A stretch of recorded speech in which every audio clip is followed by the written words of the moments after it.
Poucos sabem, mas há um versículo escondido nas Escrituras que revela algo tão profundo, tão surpreendente, que por séculos permaneceu envolto em mistério. Jesus desceu ao inferno. Sim, o próprio Filho de Deus cruzou os portões do mundo dos mortos. O que ele fez lá é algo que a maioria dos cristãos jamais ouviu com clareza. Essa jornada sombria e gloriosa não é uma teoria, não é simbólica, nem fruto de lenda. É uma verdade bíblica esquecida. Durante 3 dias, enquanto a terra silenciava, o corpo de Cristo jazia no sepulcro. O Espírito do Salvador caminhava entre prisões espirituais, clamando vitória e libertação aos cativos.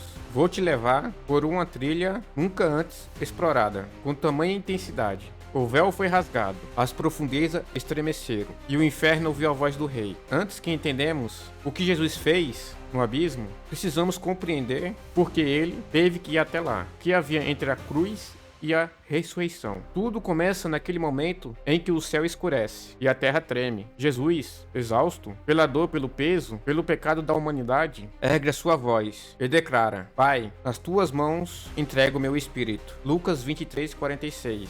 Essa não foi só uma frase simbólica, foi a abertura de um portal. Aquele instante marcou a travessia do Filho do Homem entre dimensões. Mateus 27 descreve o caos. O véu do tempo se rasga, rochas se partem, sepulturas se abrem. Era como se o universo gritasse diante do que havia acabado de acontecer. Mas o verdadeiro terremoto não estava do lado de fora, estava no invisível. Jesus tinha entrado no coração da terra, uma região espiritual que muitos chamam de Sheol, o domínio onde os mortos esperavam. Ele não estava morto espiritualmente, ele estava em missão. A cruz foi apenas um portal para a entrada. A guerra real acontecia nas sombras. Na tradição hebraica, o Sheol era dividido. De um lado, seio de Abraão, um lugar de consolo para os justos, do outro, um abismo de tormento para os ímpios. E entre eles, um abismo intransponível. Foi esse o cenário que Jesus descreveu em Lucas 16, na parábola do rico e do Lázaro. Ali ele revelou que havia uma espera silenciosa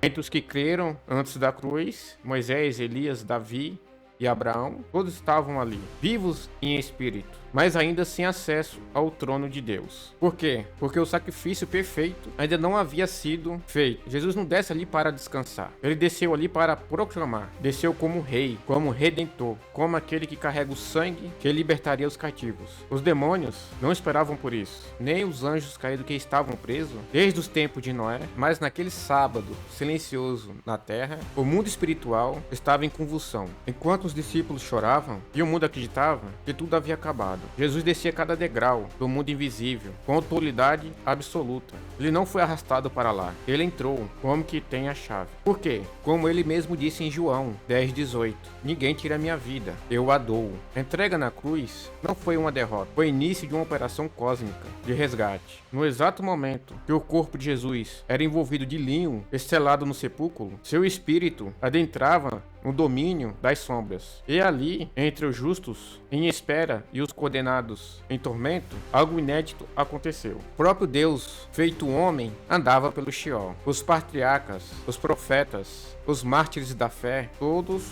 os que morreram crendo em uma promessa que não havia se cumprido, agora viam diante de si própria promessa encarnada. Não era mais uma fé futura, era uma presença real. A redenção havia chegado.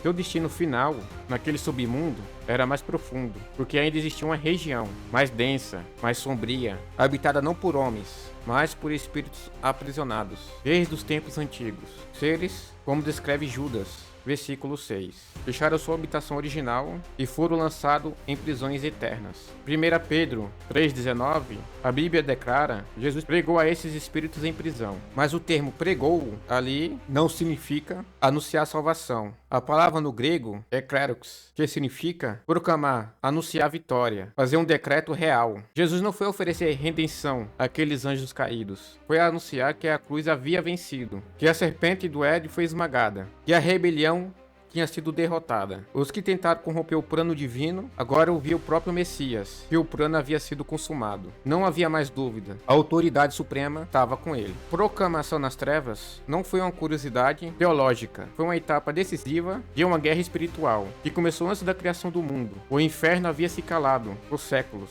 mantendo prisioneiros os que desobedeceram nos dias de Noé, conforme relata 2 Pedro 2,4. Mas agora, naquele abismo, a voz do Salvador ecoava como um trovão. Ele não entrou como vítima, ele entrou como Senhor, e com ela trazia algo que jamais havia penetrado ali: a justiça de Deus encarnada. O silêncio foi rompido por decreto eterno. A cruz não foi um acidente, foi uma armadilha montada por Deus contra os poderes das trevas. Enquanto Satanás comemorava a morte do Filho, o verdadeiro plano se desdobrava, e o inferno era invadido pela presença daquele que não podia ser detido. Ali, as regiões mais baixas da terra, o Cristo se apresentava como juiz, como rei e como um vencedor absoluto da guerra espiritual antiga da história. Mas havia ainda um grupo que esperava, um grupo que, por gerações, sustentou a fé em Deus, mesmo sem ver a promessa. Eles estavam no seio de Abraão. Eles morreram confiando em algo que os olhos nunca contemplaram. Hebreus 11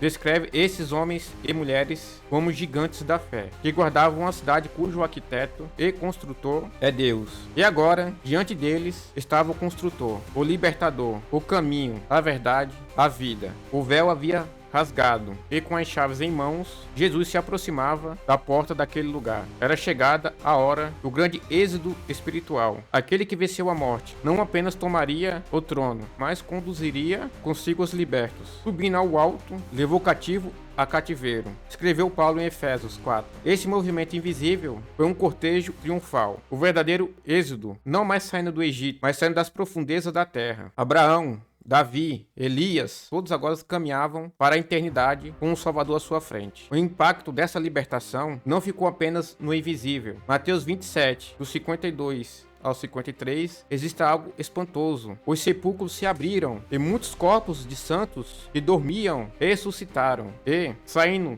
dos sepulcros, depois da ressurreição de Jesus, entraram na cidade santa e apareceram para muitos. Foi como se a terra não conseguisse mais conter o que acontecia no mundo espiritual. Os mortos saíram, o invisível transbordou para o visível. Era o testemunho físico. As cadeias espirituais tinham sido quebradas, mas não era apenas uma ressurreição temporária, era a prova que Jesus havia conquistado a morte, de dentro para fora. Apocalipse 1:18 deixa claro: eu estive morto, mas eis que estou vivo para todo sempre, e tenho a chave da morte e do inferno. As chaves não são simbólicas, elas representam posse, autoridade e domínio. E que aquele um dia foi colocado num túmulo, agora dominava o território que antes mantinha todos presos. A morte perdeu seu trono. No mundo espiritual, o silêncio havia se transformado em celebração, mas não em uma festa barulhenta. Era uma procissão de glória, que atravessava camadas de existência, que os olhos humanos jamais poderiam enxergar. Cristo não apenas havia vencido o império da morte, ele havia desmontado. Colossenses 2,15 afirma que ele despojou os principados e potestades e os expôs publicamente, triunfando sobre eles na cruz.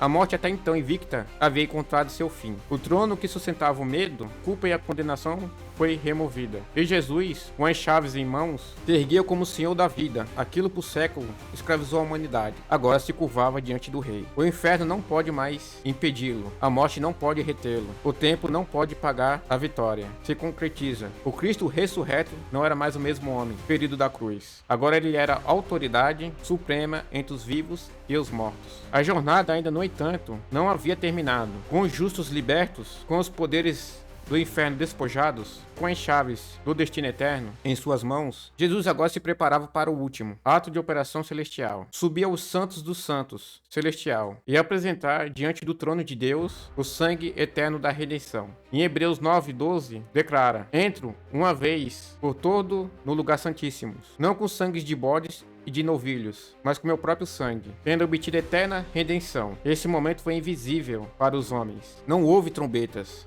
não houve testemunhas humanas, mas no céu o silêncio se abriu para receber aquele que havia completado a obra. Os portais eternos se levantaram para o rei da glória de trás. A entrada de Cristo no céu, após vencer a morte, foi o verdadeiro ápice de redenção. Ele não foi apenas só um sacrifício, ele era também o sacerdote. E diante do Pai, ele selava o acesso definitivo entre Deus e o homem. Enquanto isso, na terra, o mundo não sabia o que havia acontecido. Os guardas estavam postados à porta do sepulcro. Os fariseus descansavam, achavam que havia vencido. Os discípulos permaneciam escondidos, mergulhados em seu luto e medo. Mas no invisível, o universo já havia mudado. A maior vitória da história havia sido consumada. E agora era hora de ressurgir. O domingo estava amanhecendo. A pedra seria removida, não para que ele saísse, mas para que todos pudessem ver. O túmulo estava vazio. A ressurreição de Jesus não foi o começo da vitória, foi a confirmação do visível, de tudo que já se havia cumprido. Ele não apenas voltou à vida, ele trouxe a própria vida como herança para todos que creem. Por isso, a cruz não é mais um símbolo de derrota, é um trono de vitória irreversível, sepulcro vazio e o testemunho de que nada pode nos separar do amor de Deus que está em Jesus Cristo. Hoje, muitos ainda olham para a cruz